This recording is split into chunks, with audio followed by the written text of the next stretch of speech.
આઠમા ચેપ્ટરમાં 9મો પ્રશ્ન ધ્યાન આપો. વિદ્યુત ચુંબકીય તરંગોની લાક્ષણિકતાઓ જણાવો. હવે આ જે પ્રશ્ન છે એ 4 માર્કમાં પૂછાય ને તો જ આ પ્રમાણે આમ લખવાનો થાય. જોઈ લો, આખો પ્રશ્ન આ પ્રમાણેનો છે, બરાબર, મોટો પ્રશ્ન. પણ જનરલી એ 4 માર્કમાં ન પૂછાય અને 2 માર્કમાં પૂછાય, અને એ સિવાય અલગ અલગ પ્રશ્ન તરીકે પૂછાય ને તો કેવી રીતે, કયા પ્રકારના પ્રશ્ન તરીકે પૂછાય ને એની પણ હું જોડે જોડે ચર્ચા કરતો રહીશ. બરાબર.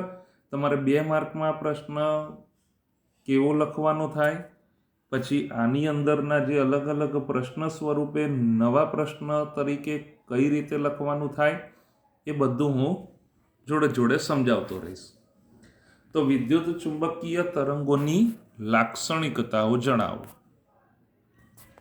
વિદ્યુત ચુંબકીય તરંગો એની લાક્ષણિકતાઓ નીચે મુજબ છે. એમાં પહેલું, વિદ્યુત ચુંબકીય તરંગોમાં વિદ્યુત ક્ષેત્રો અને ચુંબકીય ક્ષેત્ર એકબીજાને અને પ્રસરણ દિશાને પણ લંબ રૂપે હોય છે. એટલે વિદ્યુત ક્ષેત્ર પણ એ અને ચુંબકીય ક્ષેત્ર એકબીજાને કેવા હોય? લંબ રૂપે. અને જે પ્રસરણ થતું હોય એને પણ લંબ રૂપે. એટલે એકબીજાને તો લંબ રૂપે હોય, પણ જ્યારે પ્રસરણ થતું હોય એ દિશાને પણ લંબ રૂપે હોય છે. આ બહુ અગત્યનું આ વાક્ય. એની પછી એટલે એ જ બાબતને આપણે લંબ રૂપે છે એની આપણે અહીંયા સમજૂતી આપવાની. તો કેપેસિટરની ચાર્જિંગ પ્રક્રિયા એની અહીંયા આપણે વાત કરીએ તો તમને યાદ આવે તો 5મો પ્રશ્ન એમાં કેપેસિટરની ચાર્જિંગ પ્રક્રિયા હતું, એ જ આ વાક્ય છે. તો કેપેસિટરની ચાર્જિંગ પ્રક્રિયામાં તેની અંદરના વિસ્તારમાં વિદ્યુત ક્ષેત્ર પ્લેટોને લંબ રૂપે હોય છે. તમને યાદ આવે તો જે 5મા પ્રશ્નમાં જે ત્રીજી આકૃતિ હતી ને, આ કેપેસિટરની આ પ્લેટો હતી, પછી પેલું આ ટિફિન ખુલ્લું હતું, બરાબર, ખુલ્લા બોક્સ તરીકે હતું. તો એની અંદર આ વિદ્યુત ક્ષેત્રની દિશા આ પ્રમાણે હતી, બરાબર. એટલે અહીંયા કહી શકાય કે પ્લેટોને કેવી રીતે છે? લંબ રૂપે.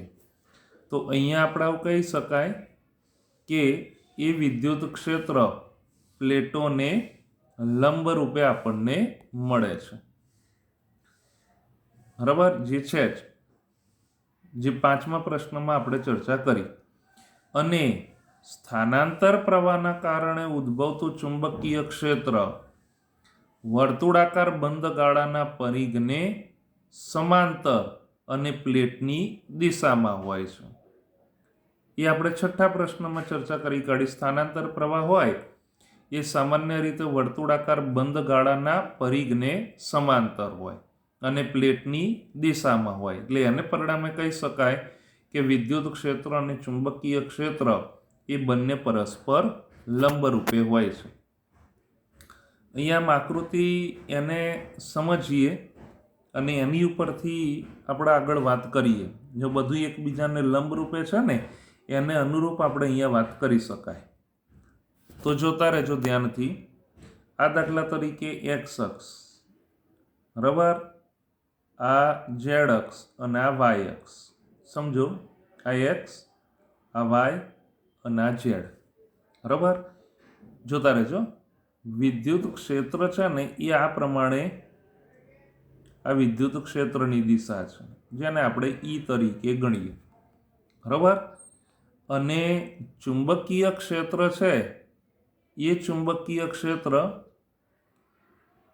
એ આપણને આ પ્રમાણે મળે, બરાબર.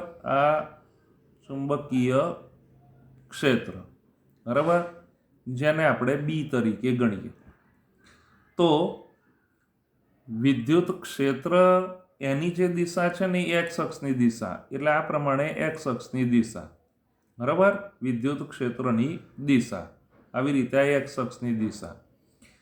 ચુંબકીય ક્ષેત્રની જે દિશા છે એ વાય અક્ષની દિશા, એટલે આ પ્રમાણે આમ વાય અક્ષની દિશા, બરાબર. આ એક્સ અક્ષ અને આ વાય અક્ષ, આ એક્સ અક્ષ અને આ વાય અક્ષ, બરાબર. એટલે આ પ્રમાણે અહીંયા આપણને આ એક્સ અક્ષની દિશા પ્રાપ્ત થઈ અને આ વાય અક્ષની દિશા. એટલે વિદ્યુત ક્ષેત્ર આપણને કઈ દિશામાં પ્રાપ્ત થાય? વિદ્યુત ક્ષેત્ર એક્સ અક્ષની દિશામાં. ચુંબકીય ક્ષેત્ર એ કઈ દિશામાં પ્રાપ્ત થાય? વાય અક્ષની દિશામાં, બરાબર. અને આખું જે તરંગ છે એ તરંગનું પ્રસરણ એ કઈ દિશામાં જાય છે? તો ઝેડ અક્ષની દિશામાં જાય છે. એટલે બધા એકબીજાને કેવા થયા? લંબરૂપે. વિદ્યુત ક્ષેત્ર એ એક્સ દિશામાં, ચુંબકીય ક્ષેત્ર એ વાય દિશામાં, અને આખું જે વિદ્યુત ચુંબકીય તરંગ જે સંયુક્ત રીતે પ્રસરણ પામે છે એ ઝેડ અક્ષની દિશામાં. એટલે વાક્ય આપણને આ જે છે ને, જોતા રહેજો વાક્યમાં, આ પ્રમાણેનું આ વાક્ય છે કે સામાન્ય રીતે વિદ્યુત ક્ષેત્ર અને ચુંબકીય ક્ષેત્ર એ પરસ્પર કેવા? લંબ રૂપે આપણને પ્રાપ્ત થઈ શકે છે. એટલે અહીંયા બધા એકબીજાને લંબ રૂપે, જે મેઇન પહેલું વાક્ય હતું એને પણ આપણે સમજી લઈએ. જો વિદ્યુત ક્ષેત્ર અને ચુંબકીય ક્ષેત્ર એકબીજાને કેવા? લંબ રૂપે, અને પ્રસરણ દિશાને પણ લંબ રૂપે. થઈ ગયું? આ પ્રમાણે અહીંયા આપણે કહી શકાય. ટૂંકમાં વિદ્યુત ક્ષેત્ર જો એક્સ દિશામાં, તો ચુંબકીય ક્ષેત્ર એ વાય દિશામાં, અને આખું વિદ્યુત ચુંબકીય તરંગનું પ્રસરણ ઝેડ દિશામાં. ક્લિયર? એટલું આ પ્રમાણે આકૃતિ એ તૈયાર થઈ શકે. હવે બીજી લાક્ષણિકતા એને આપણે ધ્યાનમાં લઈએ. ધારો કે સમતલ વિદ્યુત ચુંબકીય તરંગ ઝેડ દિશામાં પ્રસરે છે. જોઈ શકો તમે અહીંયા આ ઝેડ દિશામાં આખું તરંગ પ્રસરે છે. તો વિદ્યુત ક્ષેત્ર EX એ એક્સ અક્ષની દિશામાં હોય છે. એટલે અહીંયા આ વિદ્યુત ક્ષેત્ર જે એક્સ અક્ષની દિશામાં છે એવું આપણે કહી શકાય. જોઈ લો, બરાબર. આ એક્સ અક્ષની દિશામાં કોણ? વિદ્યુત ક્ષેત્ર. અને આપેલ સમય ઝેડ અક્ષ સાથે સાઇન વિધેય અનુસાર બદલાય છે. સાઇન એ લંબ ઘટક થયું કહેવાય, કોસ એ સમક્ષિતિજ ઘટક થયું કહેવાય. એટલે વિદ્યુત ક્ષેત્ર એક્સ દિશામાં, તો આ ઝેડ અક્ષ સાથેની વાત આવે ને, ઝેડ અક્ષ સાથેની, એટલે અહીંયા આપણે કહી શકાય કે લંબ રૂપે થયું કહેવાય. એટલે સાઇન વિધેય અનુસાર બદલાય છે. અને ચુંબકીય ક્ષેત્ર BY એ વાય અક્ષની દિશામાં છે. જોઈ લો, બરાબર. અહીંયા આપણે ચુંબકીય ક્ષેત્ર એની દિશા ગણીએ તો એ વાય અક્ષની દિશામાં છે ચુંબકીય ક્ષેત્ર. ક્લિયર? આટલું? તો આની ઉપરથી આપણે એવું કહી શકાય કે ચુંબકીય ક્ષેત્ર BY એ વાય અક્ષની દિશામાં છે, અને તે પણ ઝેડ અક્ષ સાથે સાઇન વિધેય અનુસાર બદલાય છે. એટલે લંબ રૂપે આપણને પ્રાપ્ત થાય છે એવું આની ઉપરથી કહી શકાય. આ બાબતને આપણે એક નવા પ્રશ્ન તરીકે પણ કહી શકાય. એટલે એક પ્રશ્ન તરીકે આ બીજી લાક્ષણિકતા છે ને એ નવા પ્રશ્ન તરીકે કઈ રીતે? જો, કેમ કે આની આખી આટલે સુધી તમે લાક્ષણિકતામાં લખી શકો, બરાબર. અને એની આખી જે સાબિતી છે એ આ બીજી સાબિતી આ પ્રમાણે, બરાબર. તો એ નવા પ્રશ્ન તરીકે 2 માર્કમાં એ કઈ રીતે પૂછાય?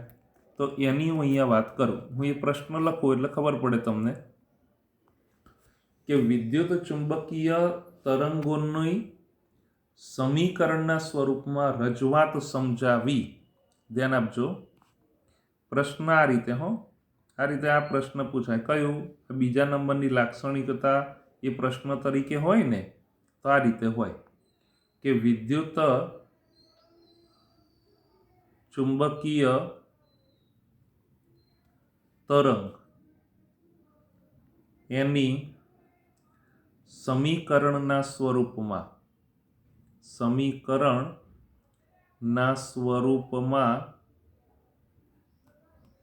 રજૂઆત સમજાવી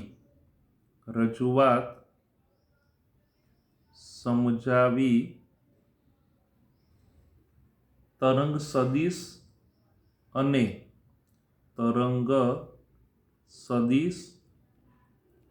અને આવૃત્તિ, તરંગની આવૃત્તિ, બરાબર, એની ઓળખ આપો, એની ઓળખ આપો. પ્રશ્ન તરીકે લખી કાઢજો પોતાના ચોપડામાં. બરાબર, ફરીથી બોલી લઉં. વિદ્યુત ચુંબકીય તરંગની સમીકરણના સ્વરૂપમાં રજૂઆત સમજાવી તરંગ સદિશ અને તરંગની આવૃત્તિની ઓળખ આપો. બરાબર, આ પ્રકારે પ્રશ્ન પૂછાય ને તો તમારે આ બીજા નંબરની લાક્ષણિકતા લખવાની. બરાબર, કયા નંબરની? બીજા નંબરની આ લાક્ષણિકતા, એટલે આ બીજો જે મુદ્દો છે ને એ તમારે લખવાનો. કયા પ્રશ્નમાં? આ પ્રશ્ન પૂછાય ત્યારે. પડી ખબર?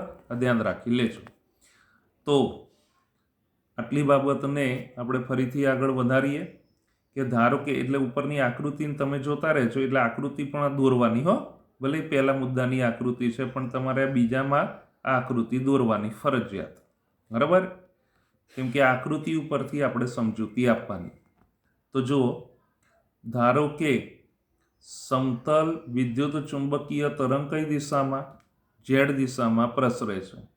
તો વિદ્યુત ક્ષેત્ર EX એ એક્સ અક્ષની દિશામાં છે અને તે આપેલ સમયે ઝેડ અક્ષ સાથે સાઇન વિધેય અનુસાર બદલાય, એટલે બંને એકબીજાને લંબ થયા.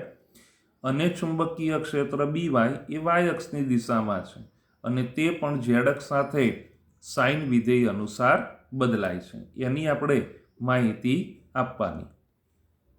તો જોતા રહેજો. વિદ્યુત ક્ષેત્ર અને ચુંબકીય ક્ષેત્ર, એટલે વિદ્યુત ક્ષેત્ર એટલે E પણ એક્સ દિશામાં છે, ચુંબકીય ક્ષેત્ર એટલે B એ વાય દિશામાં છે. તો એ બંને એકબીજાને, અને પ્રસરણની દિશા કઈ છે? ઝેડ, એને કેવી રીતે છે? લંબ રૂપે.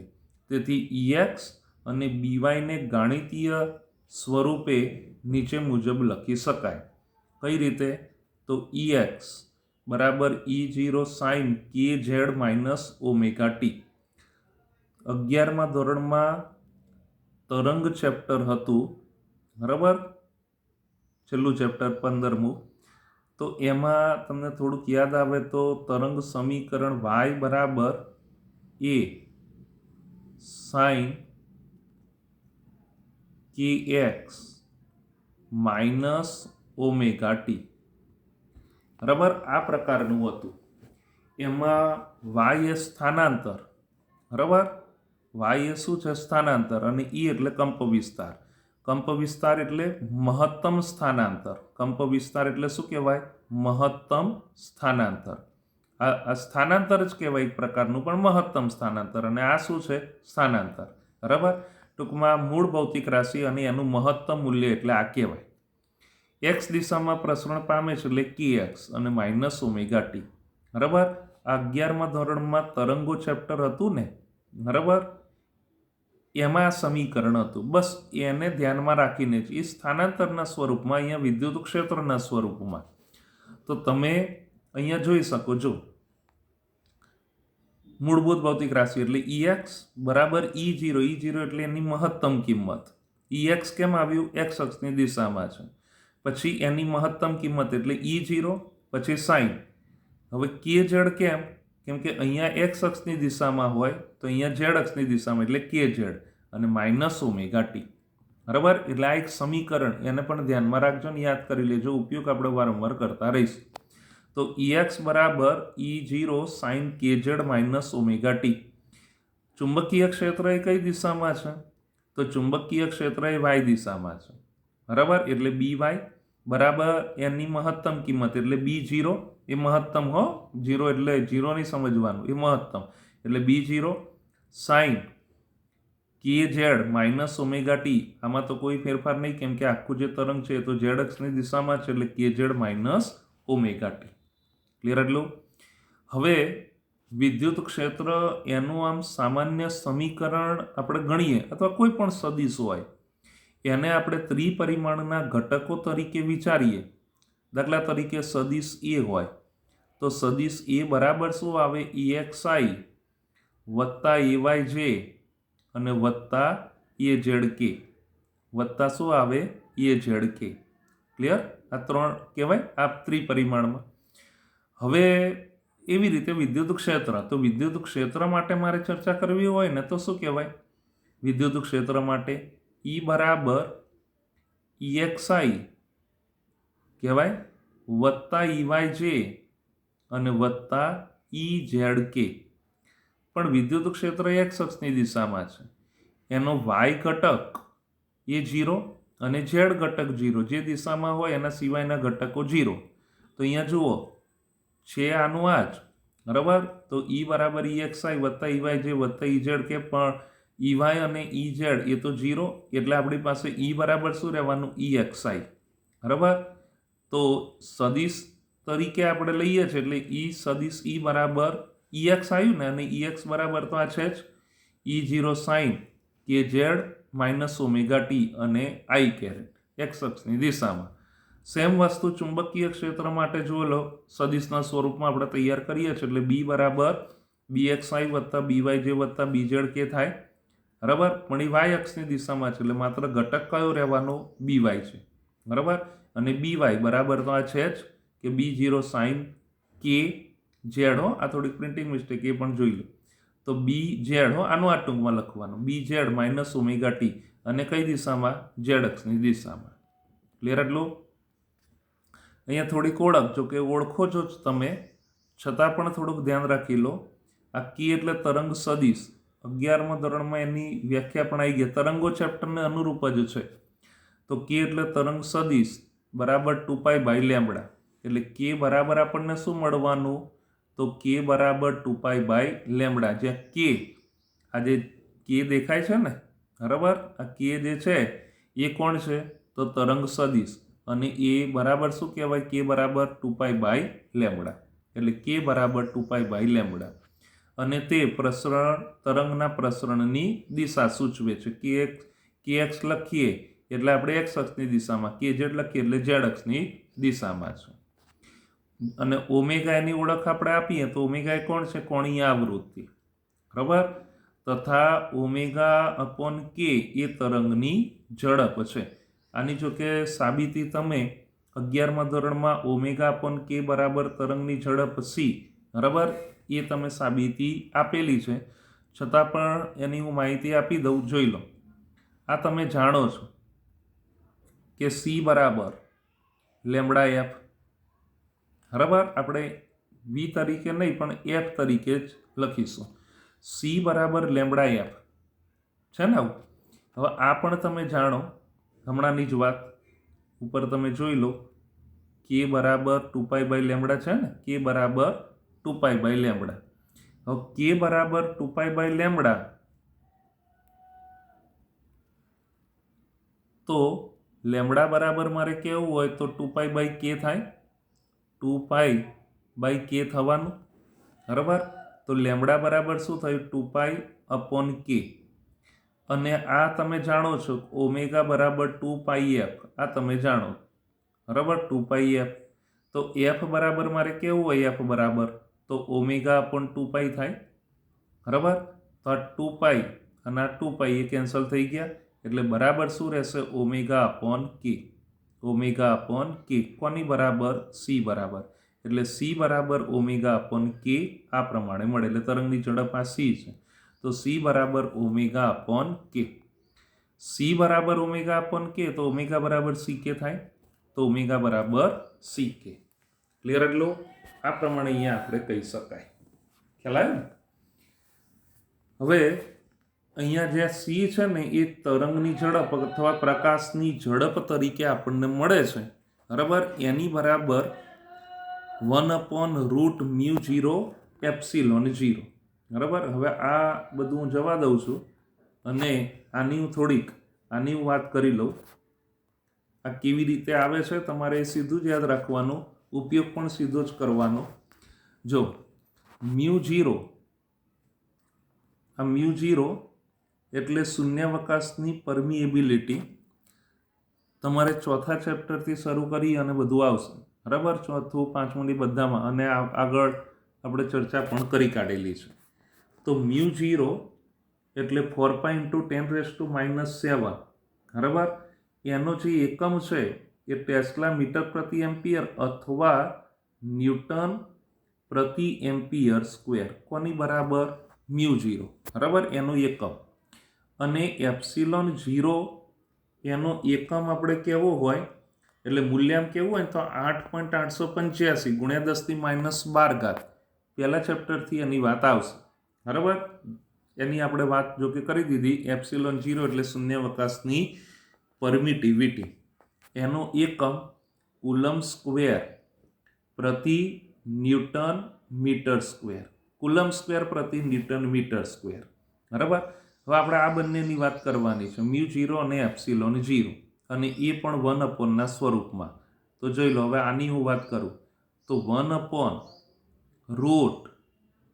0 એપ્સિલોન 0 તો બરાબર 1/μ0 એટલે શું તો ન્યૂટન પ્રતિ એમ્પિયર સ્ક્વેર છે અને ગુણ્યા એપ્સિલોન 0 એટલે કુલમ સ્ક્વેર પ્રતિ ન્યૂટન મીટર સ્ક્વેર તો તમે અહીંયા જોઈ શકો કે અહીંયા આ ન્યૂટન એ કેન્સલ થઈ ગયો બરાબર અને આ ન્યૂટન પ્રતિ એમ્પિયર સ્ક્વેર આવું છે ને ન્યૂટન પ્રતિ એમ્પિયર સ્ક્વેર બરાબર તો હવે આટલું રહ્યું ને આપણી પાસે કયું તો 1 ધ્યાન રાખજો રૂટમાં કુલમ સ્ક્વેર પ્રતિ એમ્પિયર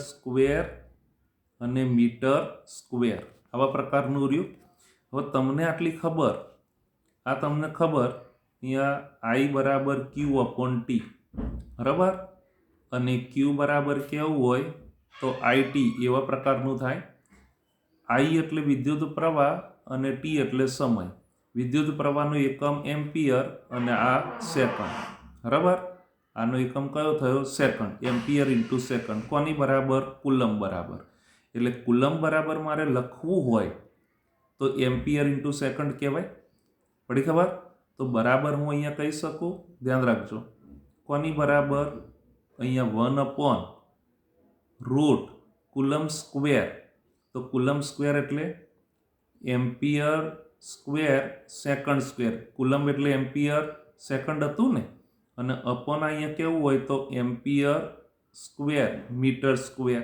સમજ પડી તો આમાંથી એમ્પિયર સ્ક્વેર એ કેન્સલ થઈ ગયો ક્લિયર ને તો અહીંયા રહેશે શું 1 ધ્યાન રાખજો 1/√, સેકન્ડ સ્ક્વેર પ્રતિ મીટર સ્ક્વેર બરાબર એને વર્ગમૂળમાંથી બહાર કાઢો એટલે વર્ગ જતો રહે ને એટલે સેકન્ડ પ્રતિ મીટર એટલે મીટર પ્રતિ સેકન્ડ જે વેગનો એકમ છે અહીંયા વેગ તરીકે તરંગની ઝડપ અથવા તો તરંગનો વેગ જેને સી વડે આપણે દર્શાવ્યો છે એટલે સી બરાબર આપણને મીટર પ્રતિ સેકન્ડ તરીકે મળી ગયું એટલે આપણી પાસે આ પ્રમાણેનું સૂત્ર તૈયાર થાય બરાબર આ સ્ટેપ બાય સ્ટેપ એ લખતા રહેજો અને એ પ્રમાણે થાય ફરીથી આપણે શું કર્યું આપણે આની સાબિતી આપી છે સી બરાબર 1/√μ0 એપ્સિલોન 0 μ0 એનો એકમ ન્યૂટન પ્રતિ એમ્પિયર સ્ક્વેર એપ્સિલોન 0 એટલે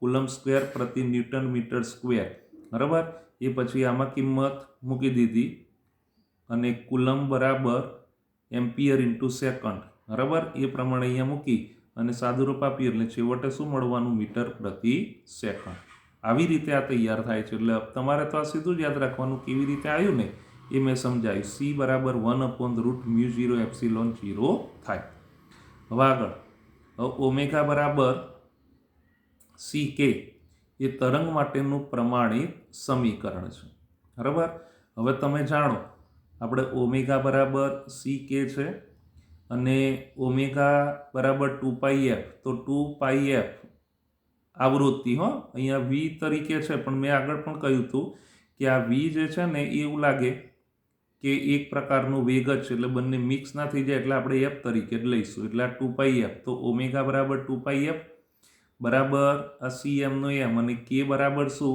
તો 2π/λ પડી ખબર તો અહીંયા આપણે કહેવાય કે આ 2π બરાબર એ કેન્સલ થઈ ગયું જોઈ લો બંને બાજુથી આ 2π એ કેન્સલ થઈ ગયું તો એફ બરાબર શું આવે? C upon lambda. બરાબર, એટલે સી બરાબર લેમડા એફ, આવી રીતે થઈ ગયું લેમડા એફ અથવા તો એફ લેમડા. તો સી બરાબર લેમડા એફ. આ સમીકરણ પણ ધ્યાનમાં રાખજો. બરાબર, આ આપણે કોની ચર્ચા કરી? મેં હમણાં પ્રશ્ન કહ્યો હતો ને, બરાબર, કે વિદ્યુત ચુંબકીય તરંગોની સમીકરણના સ્વરૂપમાં રજૂઆત સમજાવીને તરંગ સદિશ અને તરંગની આવૃત્તિ. બરાબર, એ પ્રશ્નનો જવાબ આપણે તૈયાર કર્યો. આ તમારી બીજી લાક્ષણિકતા. હવે ત્રીજી લાક્ષણિકતાને તમે જુઓ તો તરંગમાં વિદ્યુત ક્ષેત્ર અને ચુંબકીય ક્ષેત્રના મૂલ્ય નીચેના સમીકરણથી સંકળાયેલા છે. આ એક સમીકરણ પણ તમારે ધ્યાન રાખવાનું. વિદ્યુત ક્ષેત્ર, ચુંબકીય ક્ષેત્ર અને પ્રકાશની ઝડપ અથવા તરંગની ઝડપ એમની વચ્ચેનો સંબંધ તો સી બરાબર ઈ અપોન બી તરીકે આપણને મળે. બરાબર, સી બરાબર ઈ અપોન બી. તો મહત્તમને અનુરૂપ આપણે લઈએ એટલે E0 અપોન B0 બરાબર સી તરીકે પ્રાપ્ત થઈ શકે. બરાબર, અને B0ને સૂત્રનો કરતા બનાવવો હોય તો B0 બરાબર E0 અપોન સી. આનો ઉપયોગ આપણે વારંવાર કરીશું. મેન સમીકરણ આ થયું કહેવાય. પછી મહત્તમના સ્વરૂપમાં હોય એટલે E0 અપોન B0. પછી આમાંથી જે જરૂર હોય એને સૂત્રનો કરતા બનાવી શકાય. એટલે B0 બરાબર E0 અપોન સી. બરાબર, આ ત્રીજી લાક્ષણિકતા. ચોથી લાક્ષણિકતા, મુક્ત અવકાશમાં અથવા ધ્યાન રાખજો, મુક્ત અવકાશમાં અથવા શૂન્યાવકાશમાં વિદ્યુત ક્ષેત્ર અને ચુંબકીય ક્ષેત્રના દોલનો પોતાની જાતે જ ચાલુ રહે છે. એટલે કે વિદ્યુત અને ચુંબકીય ક્ષેત્રના દોલનો માટે દ્રવ્ય માધ્યમની જરૂર નથી. બરાબર, એટલે ટૂંકમાં માધ્યમની જરૂર નથી એવું કહેવા માંગે છે. જ્યારે બીજા બધા તરંગોમાં તેના પ્રસરણ માટે દ્રવ્ય માધ્યમની જરૂર રહે છે. દાખલા તરીકે હવામાં ધ્વનિના તરંગો, ઘન પદાર્થના ધ્વનિના તરંગો અને પાણીની સપાટી ઉપર રચાતા લંબગત તરંગો, આ દરેકમાં દ્રવ્ય માધ્યમ હોવું જરૂરી છે. પાણીની સપાટી ઉપર જે લંબગત તરંગ પ્રસરણ પામે એના માટે પાણી જોઈએ. બરાબર, હવામાં ધ્વનિના તરંગો માટે ધ્વનિ જોઈએ. ખ્યાલ આવી ગયો ને? પણ આના માટે કોઈ દ્રવ્ય માધ્યમની જરૂરિયાત એ નથી. બરાબર, આ ખાસ ધ્યાન રાખી લેજો. એની પછી એ જ બાબતને આપણે આગળ વધારીએ. 19મી સદીમાં વૈજ્ઞાનિકો એવા ખ્યાલથી ટેવાઈ ગયા હતા કે તરંગોને પ્રસરવા માટે કોઈક માધ્યમ હોવું જરૂરી છે. જેથી તેમણે વિદ્યુત અને ચુંબકીય ક્ષેત્રના દોલનો માટે સ્થિતિસ્થાપક માધ્યમની જેમ કામ કરતું હોય એવું ઈથર માધ્યમ, આ એક વાક્યને યાદ કરી લેજો. બરાબર, લોકો એવું માનતા હતા કે ઈથર માધ્યમ એ સર્વવ્યાપી હાજર હોવું જોઈએ. બરાબર, એવું 19મી સદીમાં વૈજ્ઞાનિકો માનતા હતા. તો ઈથર માધ્યમ સર્વવ્યાપી હાજર હોવું જોઈએ એવો એમણે વિચાર કર્યો હતો. ક્લિયર? ઈસવીસન 1887માં માઇકલસન અને મોર્લે એના દ્વારા થયેલ પ્રયોગ ઉપરથી આવા ઈથર માધ્યમના વિચારને નકાર્યો. બરાબર, પછી આગળના આગળ સંશોધનો થયા એટલે ઈથર માધ્યમના વિચારને એમણે નકાર્યો. અને હવે આપણે એવું સ્વીકારીએ છીએ કે વિદ્યુત ચુંબકીય તરંગોને પ્રસરવા માટે કોઈ ભૌતિક માધ્યમની જરૂર નથી. બરાબર, પહેલાં માનતા હતા કે કોઈ માધ્યમ હોવું જોઈએ. બરાબર, જે ઈથર માધ્યમ છે એવું હોવું જોઈએ. પણ પછી આગળ સંશોધન થયું ને 1887માં તો એ પણ માલુમ થઈ ગયું કે ઈથર માધ્યમ એ જરૂરી નથી. એટલે ઈથર માધ્યમનો વિચાર એમણે નકાર્યો. પછી લોકોએ એવું કીધું કે અહીંયા વિદ્યુત ચુંબકીય તરંગોને પ્રસરવા માટે કોઈ ભૌતિક માધ્યમની જરૂર નથી. વિદ્યુત ક્ષેત્ર અને ચુંબકીય ક્ષેત્રના દોલનો શૂન્યાવકાશમાં પણ સતત ચાલુ રહે છે. આ ચોથી લાક્ષણિકતા. પાંચમી લાક્ષણિકતાની આપણે વાત કરીએ તો વિદ્યુત ચુંબકીય તરંગો લંબગત અને બિનયાંત્રિક છે. બરાબર, બિનયાંત્રિક એટલે કોઈ માધ્યમની જરૂર નથી અને બિનયાંત્રિક તરંગો કહેવાય. અને લંબરૂપે પ્રસરણ પામે એટલે લંબગત તરંગો. એટલે કહી શકાય કે વિદ્યુત ચુંબકીય તરંગો લંબગત અને બિન યાંત્રિક તરંગો છે. એની પછી છઠ્ઠું, મુક્તાવકાશ અથવા શૂન્યાવકાશમાં વિદ્યુત ચુંબકીય તરંગનો વેગ એક અગત્યનો મૂળભૂત અચળાંક છે અને આ વેગ તરંગ લંબાઈથી સ્વતંત્ર છે અને તેનું મૂલ્ય 3×10⁸. આપણે નહીં કહેતા કે પ્રકાશની ઝડપ અથવા અહીંયા પ્રકાશનો વેગ 3×10⁸ એ પ્રમાણે આપણે કહી શકાય. એ જ બાબતને આપણે સમજૂતીના સ્વરૂપમાં રજૂ કરીએ તો આ વેગનો ઉપયોગ લંબાઈના પ્રમાણિત એકમ મીટરની વ્યાખ્યા આપવામાં આવે છે. બરાબર, એનો ઉપયોગ કરી અને આપણે લંબાઈનો પ્રમાણિત એકમ કયો? મીટર. બરાબર, એની વ્યાખ્યા આપવામાં આવે છે. પ્રકાશ એ શૂન્યાવકાશમાં એટલે કે 1/c બરાબર 1/2.99792/458 સેકન્ડ. એટલે તમે આને આવી રીતે પણ કહી શકો કે આ 2 પોઈન્ટ આવી રીતે પણ લખી શકો કે 2.99792/458 પ્રતિ ઇન્વર્સ. બરાબર, એટલા સેકન્ડ જેટલા સમયમાં કાપેલા અંતરને શું કહેવામાં આવે? 1 મીટર તરીકે ઓળખવામાં આવે છે.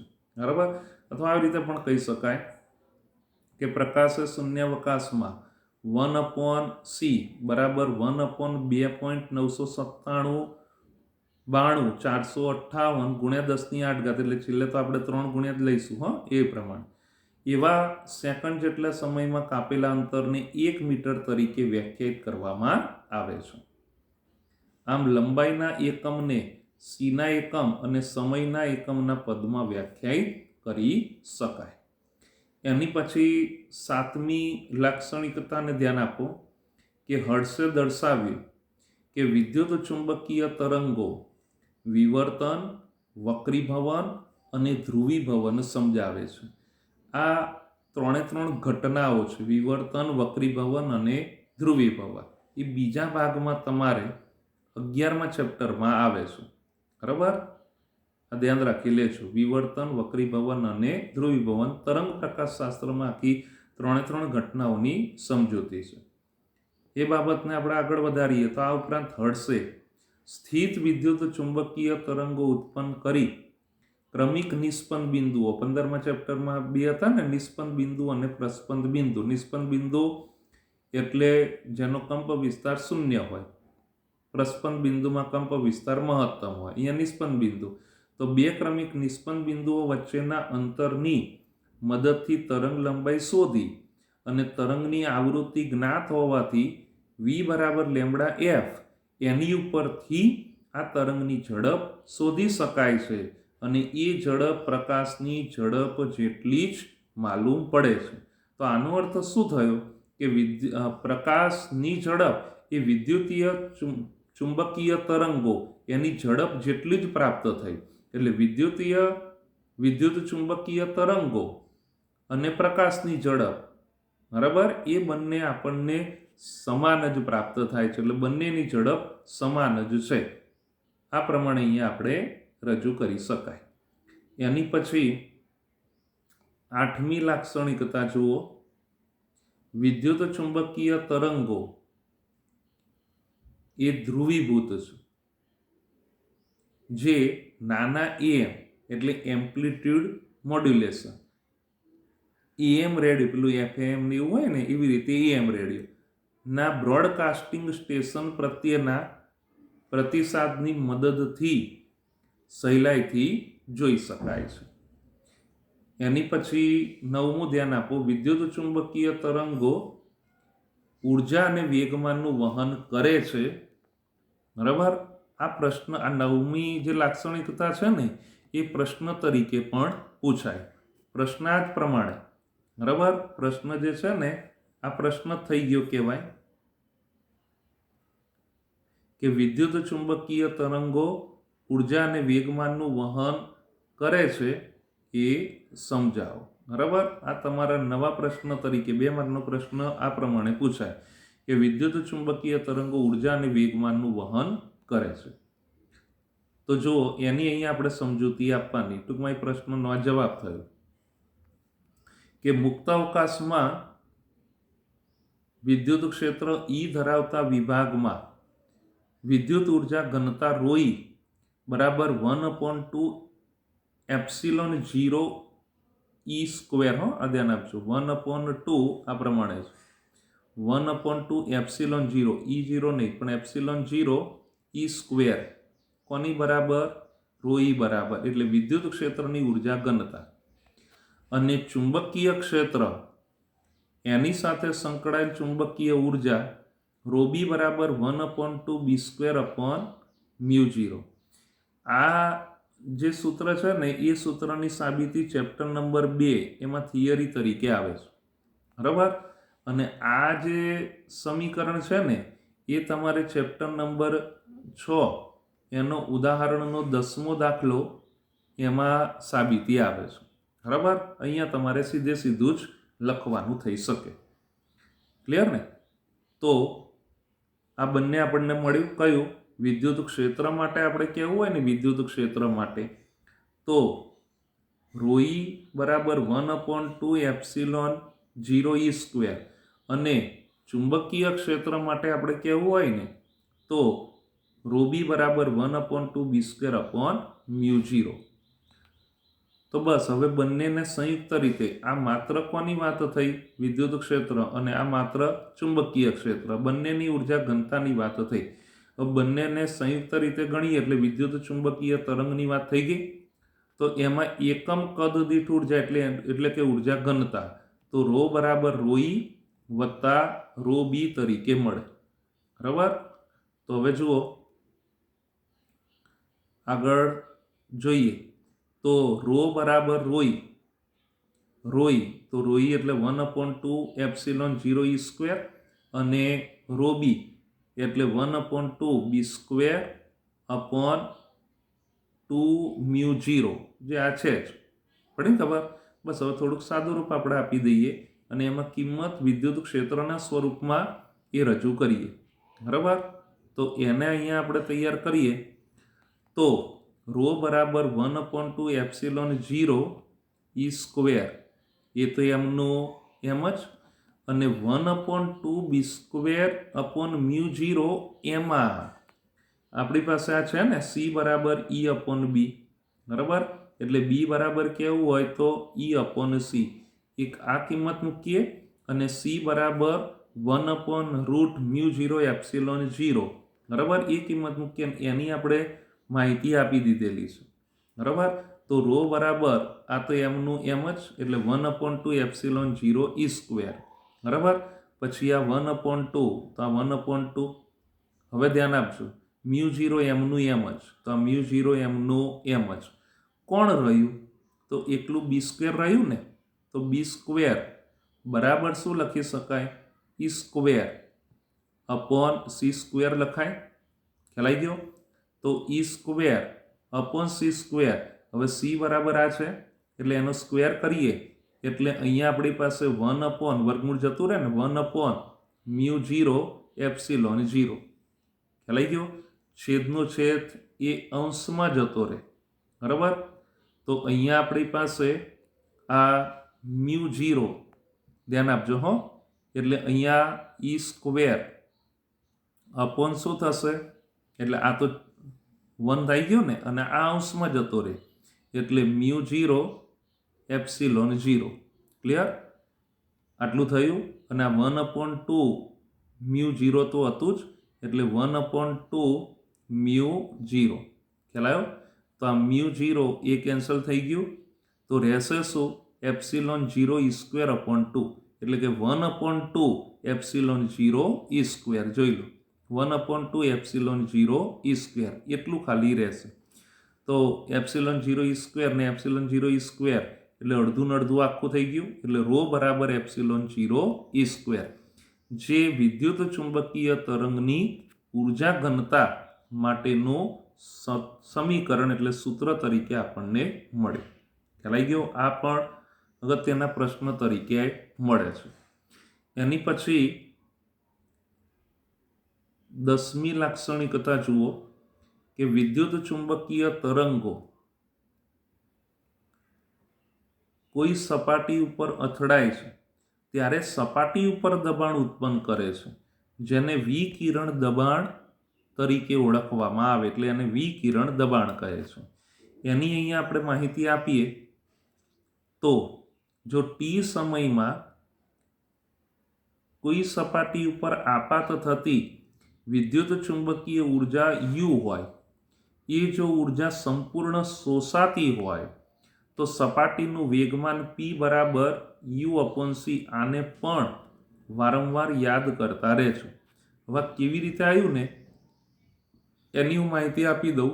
તો જો P એટલે વેગમાન, તો P બરાબર mv. એનો એકમ કેવો હોય તો કિલોગ્રામ મીટર પ્રતિ સેકન્ડ. આ વેગમાનની વાત. હવે U/c એની વાત. U એટલે ઉર્જા, ઉર્જા એટલે જૂલ, ઉર્જાનું એકમ જૂલ, જૂલ એટલે ન્યૂટન ઇન્ટુ મીટર. બરાબર, આ બધું 11મા ધોરણમાં આવી ગયું. ન્યૂટન એટલે કિલોગ્રામ મીટર પ્રતિ સેકન્ડ સ્ક્વેર, અને ઇન્ટુ આ મીટર તો ખરું જ, એટલે હું અહીંયા કહી શકું કે કિલોગ્રામ મીટર સ્ક્વેર પ્રતિ સેકન્ડ સ્ક્વેર કહેવાય આવું.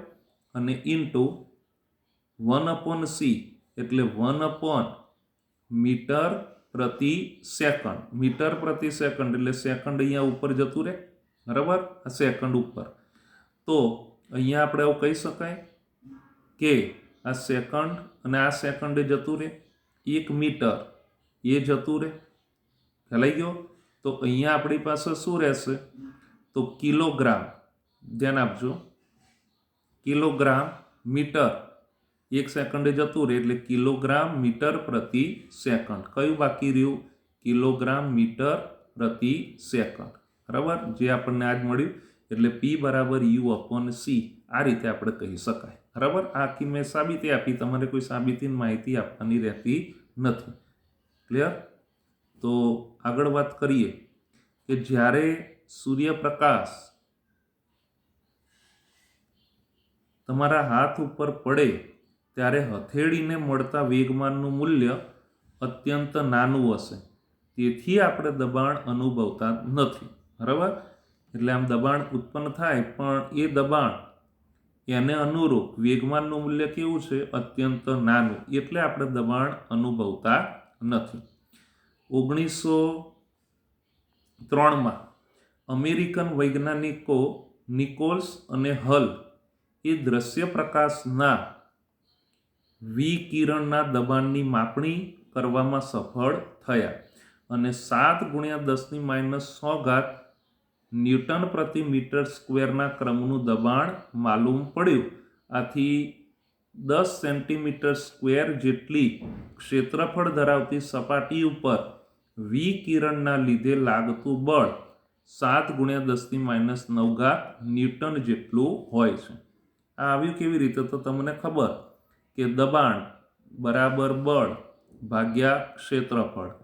તો બળ બરાબર દબાણ ગુણ્યા ક્ષેત્રફળ. તો અહીંયા આપણી પાસે આ દબાણ છે અને ક્ષેત્રફળ છે, એટલે બળ આટલું પ્રાપ્ત થઈ શક્યું. એની પછી 11મો લાક્ષણિકતાની વાત કરીએ કે વિદ્યુત ચુંબકીય તરંગો ઉર્જાનું વહન કરતા હોવાથી સંચાર સ્ટેશન એટલે ટ્રાન્સમીટર એટલે જ્યાંથી આવે છે તેથી રેડિયો અને ટીવી સુધી સંદેશાઓનું વહન કરે છે. 12મું જુઓ, સૂર્યથી પૃથ્વી સુધી પ્રકાશ ઉર્જાનું વહન કરે છે, જેથી પૃથ્વી ઉપર જીવન શક્ય બન્યું છે. બરાબર, અને 13મું જુઓ, ઉદ્ગમથી દૂરના વિસ્તારમાં વિદ્યુત ક્ષેત્ર અને ચુંબકીય ક્ષેત્ર એના સદિશના દોલનો સમાન કળામાં હોય છે. બરાબર, દૂરના વિસ્તારમાં વિદ્યુત ક્ષેત્ર અને ચુંબકીય ક્ષેત્ર એના સદિશના દોલનો સમાન કળામાં હોય. અને છેલ્લું જુઓ કે વિદ્યુત ક્ષેત્ર અને ચુંબકીય ક્ષેત્ર એનો સદિશ ગુણાકાર એ બંને પરસ્પર લંબ થયા, એટલે કહેવાય કે E×B એની દિશા વિદ્યુત ચુંબકીય તરંગના પ્રસરણની દિશા દર્શાવે છે. બરાબર, આ પ્રમાણે આ લાક્ષણિકતાઓ થઈ. તમારે 2 માર્કમાં હોય તો આટલી લાક્ષણિકતા ના લખાય ને. બરાબર, નહીં તો હેરાન થઈ જાવ. તો 2 માર્કમાં હોય ને તો તમારે કઈ લાક્ષણિકતા લખવી એ હું કહી દઉં છું, બરાબર, અને કેટલું લખવું એની પણ હું વાત કરી દઉં. તો ખાલી તમે આ એક પહેલો મુદ્દો અને આટલું જ લખવાનું કે વિદ્યુત ચુંબકીય તરંગો એમાં વિદ્યુત ક્ષેત્ર અને ચુંબકીય ક્ષેત્ર એકબીજાને અને પ્રસરણ દિશાને લંબરૂપે હોય છે. બસ આટલું લખવાનું, 2 માર્કમાં હોય ત્યારે, બરાબર. પછી એટલે આટલું વાક્ય થયું. પછી આ બીજી લાક્ષણિકતા એ તમે રેગ્યુલરમાં ન લખો તો ચાલે, 2 માર્કમાં હોય તો જ, 2 માર્કમાં હોય તો. પછી બીજા નંબરની લાક્ષણિકતા કે તરંગમાં વિદ્યુત ક્ષેત્ર અને ચુંબકીય ક્ષેત્રના મૂલ્ય નીચેના સમીકરણથી સંકળાયેલા છે. C બરાબર E0/B0, બરાબર. એટલે B0 બરાબર E0/C. ક્લિયર? આ બીજા નંબરની થઈ ગયા ને, બીજા નંબરની આપણે ના લખીએ એટલે આ ત્રીજા નંબરની બીજી બની. પછી ત્રીજા નંબરની લાક્ષણિકતા તરીકે આટલું કે મુક્તાવકાશમાં, ખાલી આટલું લખવાનું, મુક્તાવકાશમાં અથવા શૂન્યાવકાશમાં વિદ્યુત ક્ષેત્ર અને ચુંબકીય ક્ષેત્રના દોલનો પોતાની જાતે જ ચાલુ રહે છે. એટલે કે વિદ્યુત અને ચુંબકીય ક્ષેત્રના દોલનો માટે દ્રવ્ય માધ્યમની જરૂર નથી. બસ આટલું લખવાનું. આ ત્રીજા નંબરની થઈ. પછી ચોથા નંબરની લાક્ષણિકતા, આ 4 નંબરની થઈ ને, 5મા નંબરની કઈ બની? 4 નંબરની કે વિદ્યુત ચુંબકીય તરંગો લંબગત અને બિન યાંત્રિક તરંગો છે. ક્લિયર એટલું? પછી આ 6ઠ્ઠા નંબરની એ તમે લાક્ષણિકતા એ ન લખો તો ચાલે, બરાબર. પછી 7મા નંબરની એટલે હકીકતમાં કયા નંબરની થઈ? 5મા નંબરની થઈ ને, આગળ એક મેં ના લખી એટલે 5મા નંબરની અહીંયા થઈ કે હર્ષે દર્શાવ્યું કે વિદ્યુત ચુંબકીય તરંગો વિવર્તન, વક્રીભવન અને ધ્રુવીભવન અનુભવે છે, બરાબર. આ 5મા નંબરની. પછી 6ઠ્ઠા નંબરની કે વિદ્યુત ચુંબકીય તરંગો ધ્રુવીભૂત છે, જે નાના AM રેડિયોના બ્રોડકાસ્ટિંગ સ્ટેશન પ્રત્યેના પ્રતિસાદની મદદથી સહેલાઈથી જોઈ શકાય છે, બરાબર. પછી 7મી કે વિદ્યુત ચુંબકીય તરંગો ઉર્જા અને વેગમાનનું વહન કરે છે. બસ આટલું જ લખવાનું, બરાબર. આખી સાબિતી નહીં આપવાની. આ કયા નંબરની થઈ? 7મા, બરાબર. પછી 8મા નંબરની કે વિદ્યુત ચુંબકીય તરંગો કોઈ સપાટી ઉપર અથડાય છે ત્યારે સપાટી ઉપર દબાણ ઉત્પન્ન કરે છે, જેને વિકિરણ દબાણ કહે છે. ખાલી આટલું જ લખવાનું, બરાબર. પછી આ તો એક વાક્યની છે, બરાબર. એટલે આ 9મા નંબરની થઈ, આ 9 નંબર, પછી આ 10 નંબર, આ 11 અને આ 12, એમ કરી અને તમે કહી શકો. 12 આ મેં તમને કહી, બરાબર, એટલી લખવાની થાય. 12માંથી તમે 8 લખો ને તો પણ ચાલે, બરાબર. એટલે એક વાક્યવાળી જ તમારે લાક્ષણિકતાઓ લખવાની. એટલે આ પ્રશ્ન જો 4 માર્કમાં પૂછાય તો આખો તમારે કમ્પ્લીટ કરવાનો થાય. એ પ્રશ્નની અંદર પણ બીજા 2 પ્રશ્ન સમાયેલા છે. એ કયા પ્રશ્ન એની પણ આપણે ચર્ચા કરી કાઢી, બરાબર. અને એક વાક્યવાળા 12 લાક્ષણિકતા, એમાંથી તમે 8 લખો તો પણ ચાલે. પડી ખબર? આ પ્રશ્ન આ પ્રમાણે કમ્પ્લીટ થઈ શકે. ઓકે.